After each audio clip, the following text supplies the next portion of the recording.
مسیح میں میرے عزیز بھائیوں اور میرے عزیز بہنوں، آج ہم دیکھتے ہیں کہ پہلی تلاوت میں ہم نے یہ سنا کہ ایک پیشن گوئی کی جاتی ہے ایک بڑے نبی کے حوالے سے، ایک پیغمبر کے حوالے سے، اور وہ پیغمبر کون ہے؟ یوحنا نبی، جن کے متعلق کہا جاتا ہے کہ بیابان میں پکارنے والے کی آواز آتی ہے کہ خداوند کی شاہراہ کو سیدھا، جن کے آپ نے خداوند اپنے خدا کے لیے خود کو تیار کرنا۔ اور اس کے ساتھ ساتھ جب ہم دوسری تلاوت پڑھتے ہیں تو اس میں ہم دیکھتے ہیں کہ پولس رسول ہمیں بتاتے ہیں کہ خدا کے ساتھ محبت کرنا ہی اصل میں اس کی راہ کو تیار کرنا ہے۔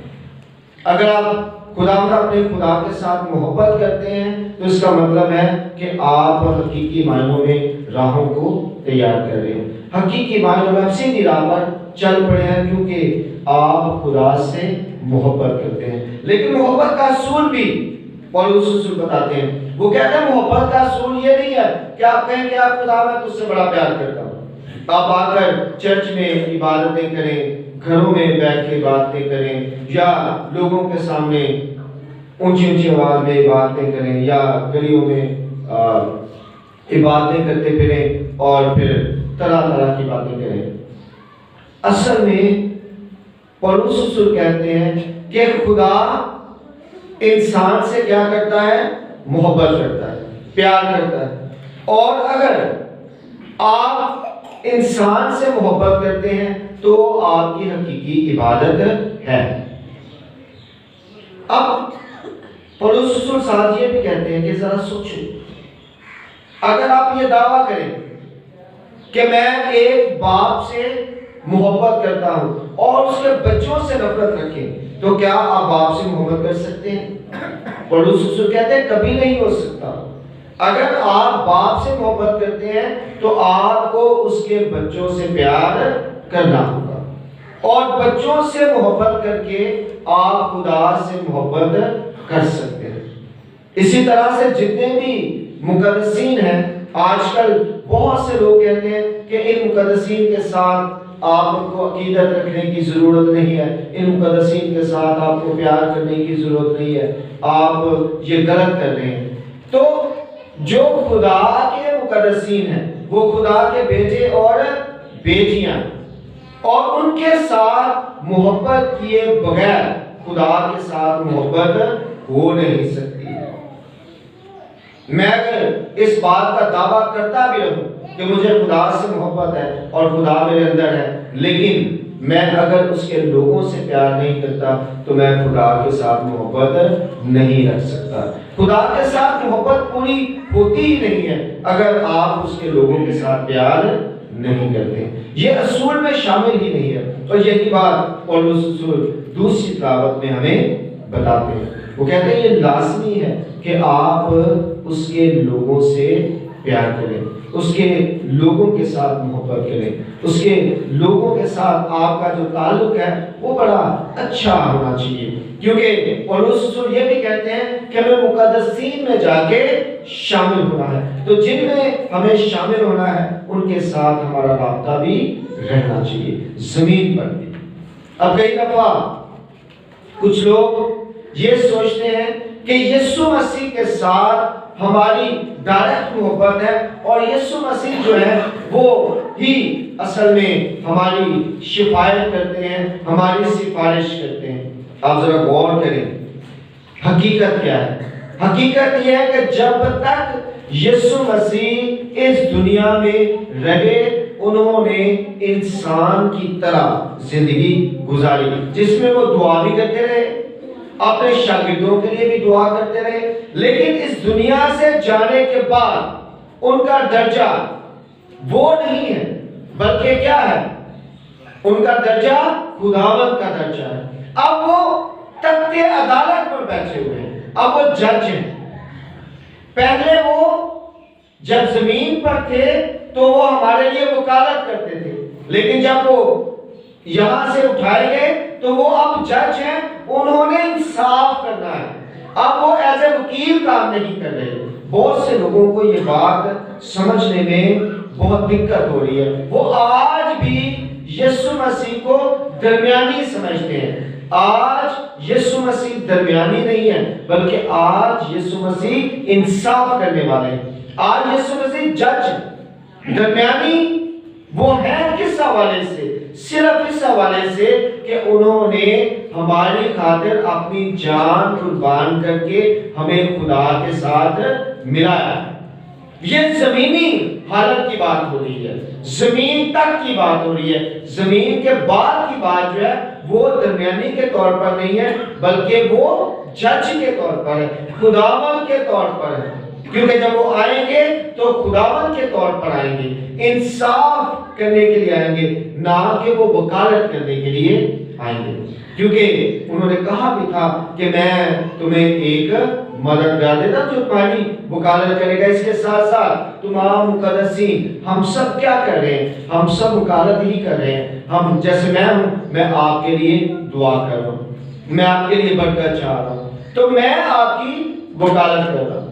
ایسے ہی باقی بھی مقدسین جو ہیں وہ آپ کی وکالت کرتے ہیں روح القدس کے وسیلہ سے. اور مقدسین آپ کی وکالت کس طرح سے کر سکتے ہیں؟ اس لیے کیونکہ جب یسوع مسیح میں ہم آ جاتے ہیں تو پھر دونوں کی دونوں اموات ختم ہو جاتی ہیں، روحانی موت بھی اور جسمانی موت بھی. کیونکہ جسمانی موت کو پولس رسول کہتے ہیں سو گئے، اور روحانی موت کا کانسیپٹ ہی ختم ہو جاتا ہے، کیونکہ جو مسیح میں آ جاتے ہیں وہ کبھی بھی مرا نہیں کرتے.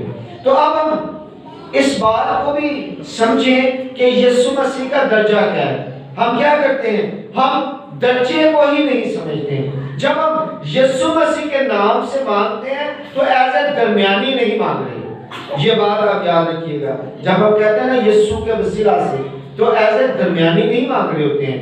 ہم یہ کہتے ہیں یسوع کے وسیلہ سے، مطلب کہ وہ جو موت یسوع مسیح نے برداشت کی، وہ موت جس میں سے یسوع مسیح گزرے، اس قربانی کو یاد کرتے ہوئے اے خدا تو مجھے معاف کر. اصل میں آپ اس قربانی کے وسیلہ سے خدا کی پاک حضوری میں پہنچے ہیں. وہ جو قربانی ہے وہ قربانی درمیانی ہے. اصل میں وہ جو قربانی ہے وہ اصل میں آپ کے اور خدا کے درمیان میں ہے، جس نے آپ کو خدا کے ساتھ جوڑا. آپ ذرا غور کریں، جو ہی یسوع مسیح جان دیتے ہیں تو ساتھ ہی ہیکل کا پردہ پھٹ جاتا ہے. یعنی کہ وہ قربانی درمیانی ہے جس نے آپ کو خدا کے ساتھ جوڑا ہے. لیکن کئی دفعہ ہم یسوع مسیح کے درجے کو بہت نیچے لے آتے ہیں، جج سے اسے وکیل بنا دیتے ہیں اور کہتے ہیں وہ ہمارا درمیانی ہے، یعنی کہ ابھی بھی وہ ہماری وکالت ہی کرتا ہے. جبکہ اب وہ انصاف پر ہے، اب وہ جج ہے، اور ہم سب کے گناہوں کو وہ جج کرتا ہے، ہماری غلطیوں اور خطاؤں کو جج کر کے ہمارے لیے انصاف کرتا ہے. یہ بہت زیادہ ضروری ہے ہم اس بات کو آج پراپر طریقے سے سمجھتے ہیں. اور یہی بات پولس رسول نے ہمیں سکھائی ہے. اور اس کے بعد جب ہم تیسری دعوت میں جاتے ہیں تو وہاں پہ ہم دیکھتے ہیں کہ یسوع مسیح جو ہے وہ یوحنا کے پاس بپتسمہ لینے کے لیے آتے ہیں. اور یوحنا رسول ان کے حوالے سے یہ بتا رہا ہوتا ہے پہلے سے لوگوں کو کہ میرے بعد ایک آنے والا ہے، میں تو آپ کو پانی سے بپتسمہ دیتا ہوں، لیکن جو میرے بعد آتا ہے وہ مجھ سے زور آور ہے، وہ تمہیں روح القدس اور آگ سے بپتسمہ دے گا. اصل میں دو جگہوں پہ روح القدس اور آگ ہے، ایک متی رسول کے انجیل میں اور ایک لوکا رسول کے انجیل میں. روح القدس اور آگ ہے، اور مرکز رسول کے انجیل میں اور یوحنا رسول کے انجیل میں صرف روح القدس ہے. یعنی کہ وہ جب آئے گا تو آپ کو پانی سے بپتسمہ نہیں دے گا، بلکہ وہ کیا کرے گا؟ وہ آپ کو روح القدس اور آگ سے بپتسمہ دے گا. پانی کو مکمل طور پر سکپ کر دیا گیا. یعنی کہ یوحنا نبی نے یہ کہا کہ پانی والا بپتسمہ نہیں دے گا وہ، کیونکہ پانی والا بپتسمہ تو میں دے رہا ہوں، پانی والا بپتسمہ میں دے رہا ہوں، وہ جب آئے گا تو وہ آپ کو پانی والا بپتسمہ نہیں دے گا۔ لیکن آج بھی بہت سے لوگ پانی والے بپتسمے کو جو ہے وہ بہت زیادہ اہمیت دیتے ہیں یا سوچتے ہیں کہ پانی والا ہی بپتسمہ یسوع کا بپتسمہ ہے۔ اصل میں یہ جو پانی ہے یہ سمبولک ہے، سمبل کے طور پر، نشان کے طور پر استعمال ہوتا ہے، اور نشان چھوٹا بھی ہو سکتا ہے اور نشان بڑا بھی ہو سکتا ہے۔ نشان جو ہے وہ نشان ہی ہوتا ہے، اسے صرف نشان کے طور پر استعمال کیا جاتا ہے، نہ کہ اسے آپ پراپر طریقے سے یہ کہہ سکتے ہیں کہ یہ جناب ایک ضروری عمل ہے۔ جیسے کہ آپ ایک بیاہ چاہتے ہیں، شادی کرتے ہیں، شادی میں عموماً ایک نشان ہوتا ہے کہ جس میں آپ دولہے کو جو ہے وہ ہار پہناتے ہیں۔ ایک ہار پہنائیں تو بھی نشان ہو جاتا ہے، دو پہنائیں تو بھی ہو جاتا ہے، اور 1000 پہنا دیں تو بھی ہو جاتا ہے۔ نشان رہتا ہے چاہے ایک ہی ہار اس کے گلے میں کیوں نہ ہو۔ تو ایسے ہی یہ سب میں کراس ہے، یہ اس سے بڑی کر دیں تو بھی یہ کراس ہے، اور بہت چھوٹی سی کر دیں تو بھی یہ کراس ہی رہتی ہے، کیونکہ یہ کراس ایک نشان ہے۔ تو نشان چھوٹا یا بڑا ہو سکتا ہے، وہ جو نشان ہے اسے نشان کے طور پر ہی استعمال کیا جا سکتا ہے۔ اور یہ جو پانی ہے یہ پانی صرف نشان کے طور پر ہے، یہ پانی جو ہے اس لیے نہیں ہے کہ آپ پانی میں جائیں گے تو ہی آپ حقیقی معنوں میں بپتسمہ پا جائیں گے۔ یہ بات آج کے لوگوں کو ہر حال میں سمجھنے کی ضرورت ہے، اور اسی وجہ سے پولس رسول نے بپتسموں کے حوالے سے تعلیم دی، اور پولس رسول نے حضرت موسیٰ کا بپتسمہ بتایا کہ بحر قلزم سے جب بنی اسرائیل گزرے ہیں تو انہوں نے موسیٰ کا بپتسمہ پایا۔ اب جب بحر قلزم سے وہ گزر رہے ہیں تو ان میں سے کوئی بھی نہیں بھیگا بھی نہیں، اور بپتسمہ بھی پا لیا۔ بپتسمہ اصل میں ایک حالت سے دوسری حالت میں داخل ہونے کا نام ہے، پانی میں سے ڈوب کر نکلنے کا نام نہیں ہے۔ پانی صرف میں نے پہلے بتایا کہ ایز اے سمبل استعمال ہوتا ہے۔ اور جہاں تک یسوع مسیح کے بپتسمہ کی بات ہے تو میں اس بات کو بڑی وضاحت سے بیان کر چکا ہوں پہلے سے ہی اپنے یوٹیوب چینل پہ، اور جہاں پہ بھی میرے خیال میں نے اس پر بات کی ہوئی ہے کہ جو یسوع مسیح نے بپتسمہ لیا وہ بپتسمہ اصل میں ہمارے لیے نشان کے طور پر نہیں ہے کہ یسوع نے جیسا بپتسمہ لیا ویسا ہم نے لینا ہے۔ یسوع مسیح نے بپتسمہ اس مقصد کے لیے لیا نہیں۔ یسوع مسیح نے کس لیے بپتسمہ لیا؟ تاکہ وہ کیا کرے؟ شریعت کو پورا کرے۔ جب یوحنا نے کہا کہ میں تو خود آپ سے بپتسمہ لینے کا محتاج ہوں، تو یسوع مسیح نے کیا کیا؟ کیا کہا؟ انہوں نے کہا کہ اب ہونے دیں، ہمیں اسی طرح سے ساری راز بازی کو پورا کرنا، ہمیں اسی طرح سے ساری راز بازی کو پورا کرنا ہے۔ مطلب کیا ہوا کہ ہمیں شریعت کو پورا کرنا ہے، جو میرے حق میں لکھا ہوا ہے مجھے اس کو اسی طرح سے پورا کرنا ہے۔ اور پورا کیسے کیا؟ یسوع مسیح نے کیسے پورا کیا؟ کیا لکھا ہوا تھا؟ کیا باتیں موجود تھی؟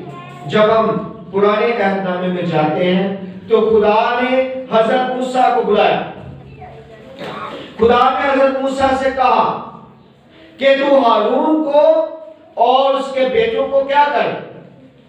کہانت کے لیے مسح کر، اور انہیں کیا دے؟ انہیں بپتسمہ دے۔ اس وقت بپتسمہ کو مکوے کے نام سے یاد کیا جاتا تھا، جن کے مکوے کہا جاتا تھا، جسے کہتے ہیں پانی کا غسل۔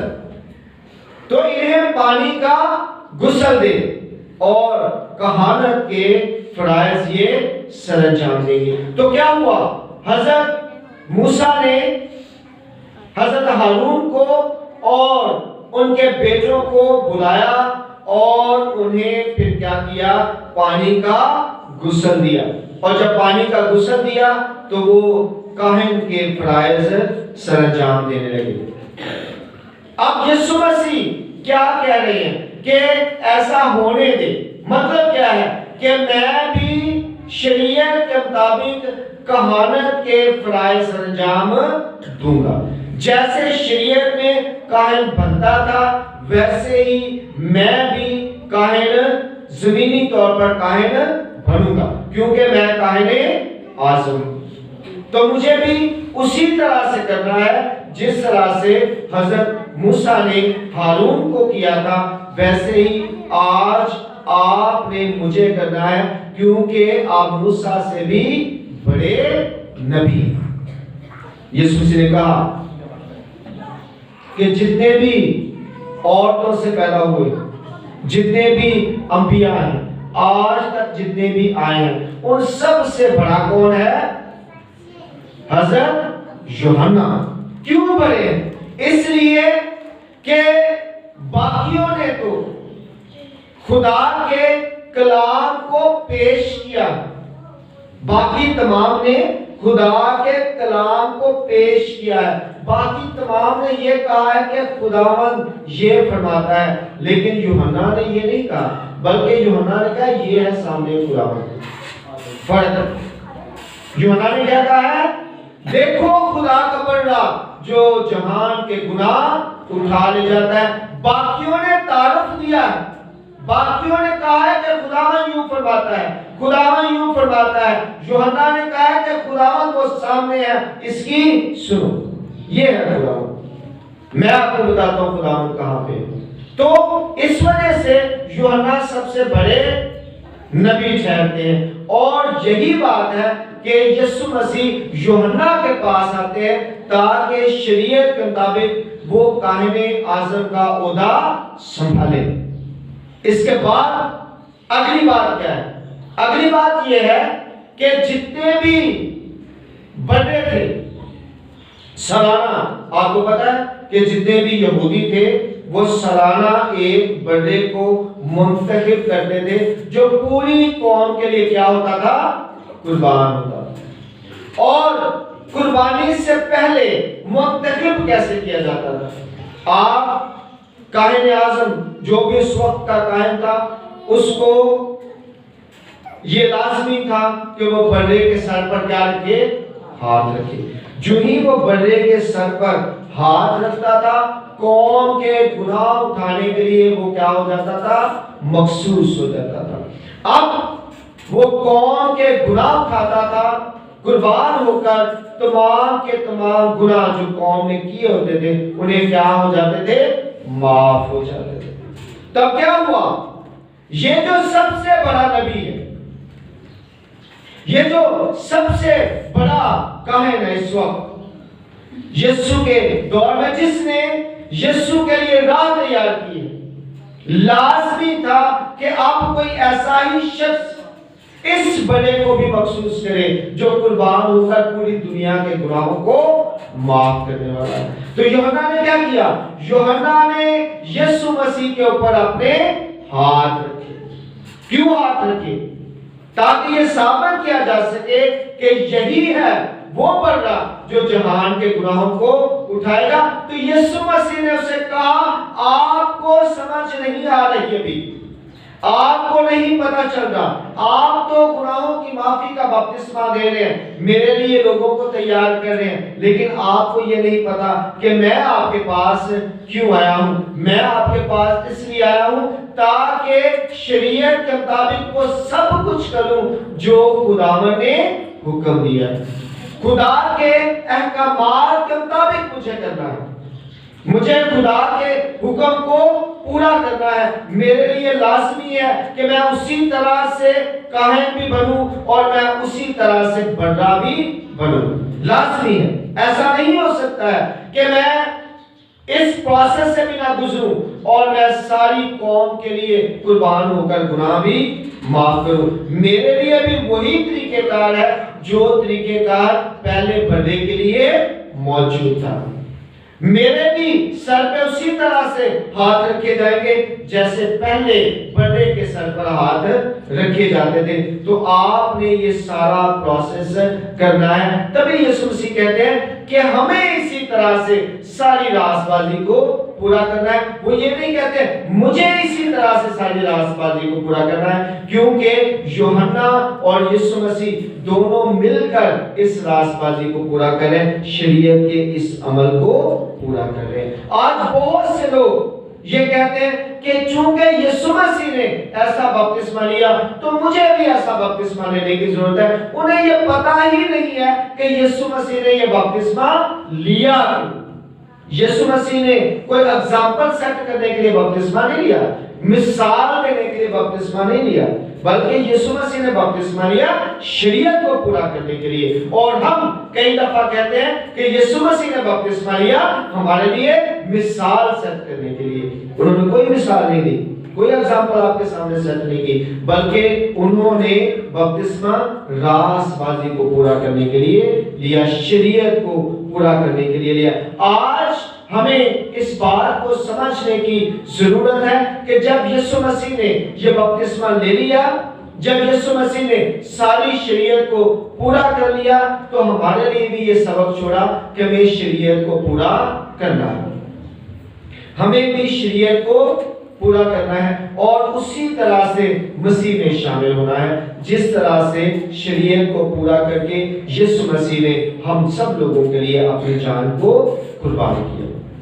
تو شریعت کو پورا کرنے کے لیے کیا کرنا پڑتا ہے؟ ذرا غور کریں، احبار 12 میں لکھا ہوا ہے، احبار 12 کو پڑھیں تو وہاں پہ طہارت کا ایک اصول دیا گیا ہے، اور وہ طہارت کا اصول کیا ہے؟ وہ طہارت کا اصول یہ ہے کہ جو ہی ایک بچہ 40 دن کا ہو جاتا ہے تو اسے ہیکل میں کیا کیا جاتا ہے؟ نظر کیا جاتا ہے، ہیکل میں لے کے آتے ہیں، اور کیا ہوتا ہے؟ اس کو مخصوص کیا جاتا ہے۔ کیا کیا جاتا ہے؟ مخصوص کیا جاتا ہے، اور جو ہی اس کو مخصوص کیا جاتا ہے تو ساتھ ہی 2 قربانیاں چڑھائی جاتی ہیں، ساتھ ہی 2 قربانیاں چڑھائی جاتی ہیں، ایک خطا کی قربانی اور ایک سوگندی قربانی۔ تو جو ہی یہ قربانیاں آپ چڑھاتے ہیں تو بچے کی کیا ہو جاتی ہے؟ مخصوصیت ہو جاتی ہے۔ آج بہت سے لوگ اپنے بچوں کو جب وہ چھوٹے ہوتے ہیں چرچ میں لے کے جاتے ہیں اور وہاں جا کے بچے کو مخصوص کر دیتے ہیں اور صرف تیل لگاتے ہیں اور کہتے ہیں کہ یہ بچہ مخصوص ہو گیا۔ وہ کیسے مخصوص ہو گیا؟ وہ مخصوص نہیں ہو سکتا، اس لیے کیونکہ مخصوص کرنے کے لیے قربانی بھی دینی پڑتی ہے، مخصوص کرنے کے لیے قربانی دینی پڑتی ہے۔ خالی تیل سے بچہ مخصوص نہیں ہو سکتا، آپ کو خطا کی قربانی بھی دینی پڑے گی اور آپ کو سوگندی قربانی بھی دینی پڑے گی، لیکن یسوع مسیح نے اپنی قربانی دے کر تمام قربانیوں کو کیا کر دیا؟ موقوف کر دیا، ختم کر دیا۔ تو قربانیاں کیا ہو گئی؟ ختم ہو گئی۔ تو اب ہم نے یسوع مسیح کی قربانی میں شامل ہونا ہے۔ تو یسوع مسیح کی قربانی میں شامل کیسے ہوتے ہیں؟ بپتسمہ لے کر۔ کیسے ہوتے ہیں؟ بپتسمہ لے کر۔ تو جب آپ بچے کو مخصوص کرنے جائیں گے تو مطلب یہ ہے کہ اب آپ نے مخصوص نہیں کرنا بلکہ بپتسمہ دلوانا ہے۔ بپتسمہ کیوں دلوانا ہے؟ اس لیے دلوانا ہے کہ اب شریعت کو پورا کرنے کے لیے، اسی اصول کو پورا کرنے کے لیے جب آپ بچے کو لے کے جائیں گے تو اسے بپتسمہ دلوائیں گے تو ہی وہ یسوع مسیح کی قربانی میں شامل ہو، ورنہ کوئی طریقہ کار نہیں ہے۔ اور یہ لازمی ہے کہ اسی طرح سے جیسے بنی اسرائیل اپنے بچوں کو مخصوص کرواتی تھی، آپ بھی اپنے بچوں کو لے کے جائیں، لیکن اب مخصوصیت نہیں رہی بلکہ بپتسمہ ہو گیا ہے، کیونکہ اب آپ نے قربانی نہیں دینی بلکہ قربانی میں کیا ہونا ہے؟ شامل ہونا۔ اور یہی وجہ ہے کہ